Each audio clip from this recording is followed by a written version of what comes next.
Baki Hanma, son of the ogre Yujiro Hanma, battle prodigy, and one of the most iconic brawlers in anime. Today we're going to be talking about Baki Hanma and how strong he really is. Let's get straight into it. In terms of physical strength, Baki sits near the top of the Bakiverse and as such benefits from a lot of scaling off of other impressive characters in the series, such as Biscuit Oliva, the Caveman Pickle, or Yujiro Hanma himself. So we can get straight into the juicy stuff. There are a plethora of outlandish feats in Baki, some reasonable and some teetering on the line of hyperbolic, so what can we actually use? When discussing how hard Baki hits, there are a few measurements, one of which being Yujiro shaking the entirety of a skyscraper with his aura alone, the kinetic energy used equating out to 50 tons of TNT or city block level. This being a casual base Yujiro feat puts Baki in good standing to scale directly off of it. It's not really an outlier to suggest characters can perform these strength feats through aura alone, as Baki and Yujiro are basically superhuman in this universe. Another situation we can cite is where through image training, that being training where Baki can recreate a fighter in his mind, with said fighter adopting the physical properties they would have, the phantom version of Yujiro causes an entire block to shake. This being another city block level feat, at least at a higher end, or can be a building level feat on a lower end depending on what magnitude we take the force of these tremors. These hits are made to represent Yujiro's attacks and actually exist within the confines of strength for the original Yujiro. One of the highest and more controversial feats for Baki is Yujiro allegedly stopping an earthquake with a punch, likely what Baki was basing his previous image of Yujiro on, but let's say we take this feat at face value. The feat can be unclear as we don't know the exact magnitude of this specific earthquake. A magnitude 5 earthquake would result in this being a multi-city block level feat, a magnitude 6 resulting in a town level feat, with a magnitude 7 resulting in a large town level feat. So normally we would consider this a general range or potential higher end for Baki and Yujiro as a whole. However, we do have some clarification on this specific earthquake, as it's noted in the Chronicle of Baki that the earthquake Yujiro stopped was based on a real earthquake, that being the Hanshin earthquake that hit Japan with a magnitude ranging from 7 to 7.3. So this actually does lean into that large town level range, which Baki would directly scale to, as he is one of the few characters who can fight against Yujiro as a peer. This being a casual feat for base Yujiro compared to the far stronger version Baki would fight later on. Keeping in mind that Yujiro is a constantly moving goalpost means that Baki definitely upscales from this feat. Now to the exact extent it's unclear, but if you are taking the feat at face value and do believe Yujiro did in fact stop an earthquake, then Baki would confidently be at those large town levels in terms of physical strength. There are other arguments I've seen, such as Biscuit Oliva shaking the world. I've seen a couple people use this metric, but from my experience, a lot of people just ignore a lot of context, as this feat takes place in Oliva's fight against Jun Guevara, where slamming him down with full strength is noted to have affected the whole world. A lot of people don't understand or take this feat out of context, as this isn't some strength feat, nor is it Oliva actually just shaking the world. What actually happened was Oliva is one of the 3 people being monitored 24/7 on satellite, and when any of these 3 individuals move past a certain speed, the satellite watching them glitches, leading to the GPS systems being affected around the world, which is shown right after. So Biscuit Oliva did affect the entire world, just not in the way a lot of people think. So while on a more conservative end, you could have Baki on these city block levels, I think on the higher ends, it's entirely acceptable to have him at these large town levels, or if you're somewhere in between, town level works fine too. Getting into the speed of Baki or Baki characters in general, the Baki fandom has a lack of common consensus, so let's break down where Baki scales in terms of speed realistically and his higher ends. The top tiers in Baki scale very comfortably above Katsumi's Mach Punch. These are punches that, as a result of Katsumi aligning his joints perfectly, break the sound barrier, or Mach 1. On the topic of this Mach Punch though, a lot of people cite Kakukayo in his discussion with Katsumi, where he notes, the speed of the joints can be increased as many times as you want. 100, 1,000 miles per minute, it's no problem, as fast as you want. This being a roundabout way of saying these punches can reach Mach 78, as that is the speed needed to reach 1,000 miles per minute. This is actually a mistranslation. What Kakukayo is actually referencing is increasing the number of joints used for acceleration as much as you want. The 100 or 1,000 being referenced to the number of joints and not an actual speed measure. I'm not saying Baki characters can't be this fast, I'm saying they can't be this fast off of the Kakukayo measurement. This isn't super world breaking, and these errors can occur since Baki as a manga doesn't have an official translation, and even with officially translated manga, there are errors all the time depending on who's localizing the manga. I'm looking at you, John Wary. Going back to this mock punch point, the Baki cast kind of moves like the Z fighters in the sense that everybody's always getting stronger,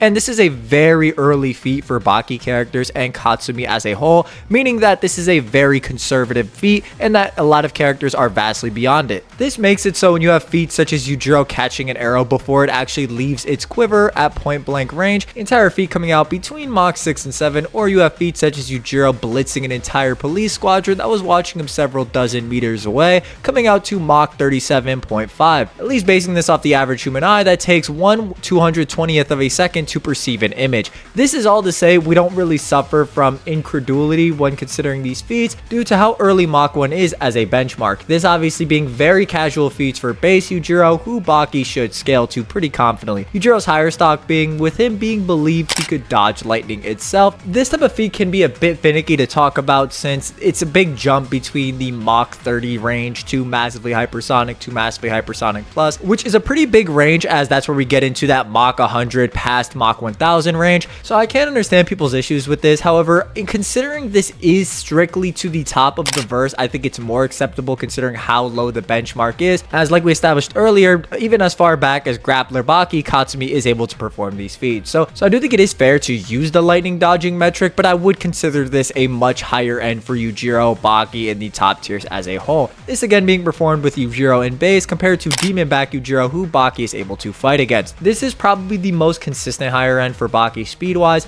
The higher meta, so to speak, for Baki scaling is his speed of light jab.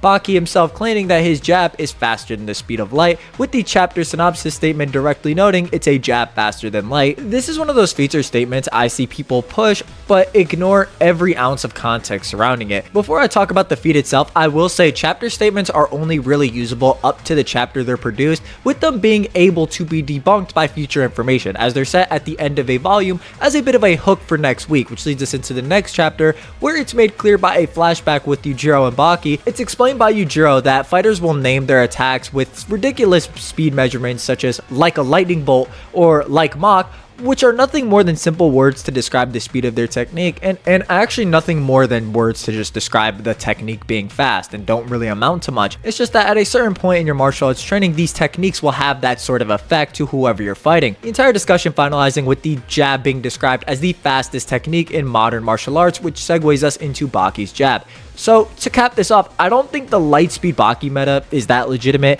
I think it's pretty clear Baki is just hyping up his jab by saying it's light speed as it is the fastest technique in martial arts. With it just being so fast, it appears as light speed as a hyperbolic statement, with the chapter statement playing into this as it's at the end of the chapter, as they do, with the reader having clarification given the following week. So I think more consistent higher ends are that massively hypersonic to massively hypersonic range for Baki, or the higher tiers as a whole. And while there are arguments that could get them higher, like I outlined, they're not really quite as solid, or just ignore a lot of context in the series itself, with a lot of people not actually realizing the difference between lightning dodging and the speed of light. It's an incomprehensible difference. There's the obvious in discussing Baki's demon back, which operates as almost a different form or a transformed state for Baki, which we don't really have a definitive multiplier for, but Baki just kind of puts himself an entire tier, or there is a noticeable difference when he actually uses his demon back. An example being where he's getting dominated by Biscuit Oliva, but then can overpower Biscuit Oliva in terms of raw strength once his demon back shows. There might be some statements we could use to extrapolate how much a potential demon back multiplier could be, as Retsukayo in the Max tournament says Baki's kicks become twice as powerful after he awakened his Hanma blood.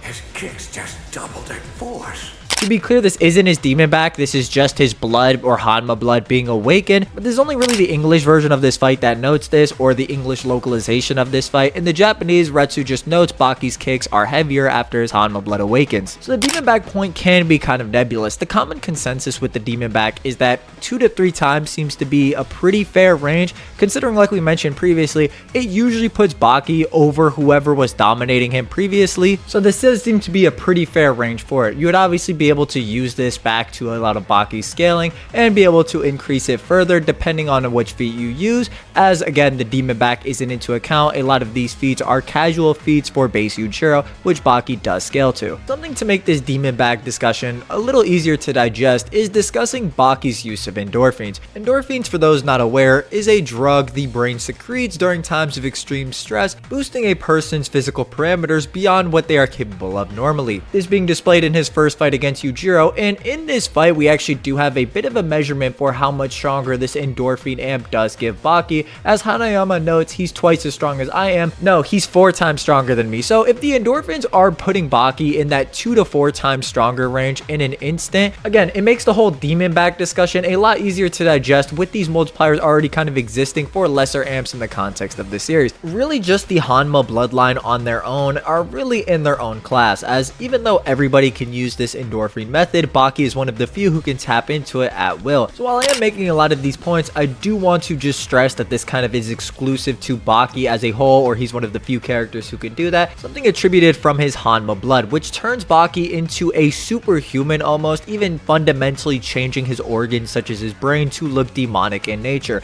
It's also just noted that with the blood of the Hanma clan, that there is no ceiling to the Hanma clan's combat potential. It's truly limitless. So Baki and Yujiro are essentially Saiyans with their Hanma blood and exist outside everyone else's parameters. Shout out Jack from the side though, he just got the diluted batch, it's not his fault. So on top of Baki being this multi-city block to large town level buster with massively hypersonic to massively hypersonic scaling, he just has endless development and possible multipliers with his demon back to couple with that. And obviously the bread and butter with Baki is what he's able to perform in a fight. When it comes to straight hands, there's almost too much to talk about for Baki, so I think I'll save that for another video. With that being said, hopefully you enjoyed the video, learned something. How strong do you think Baki Hanma is and why? And if you want to see more videos like this, make sure to like and subscribe, and I will catch you next time. Bye bye.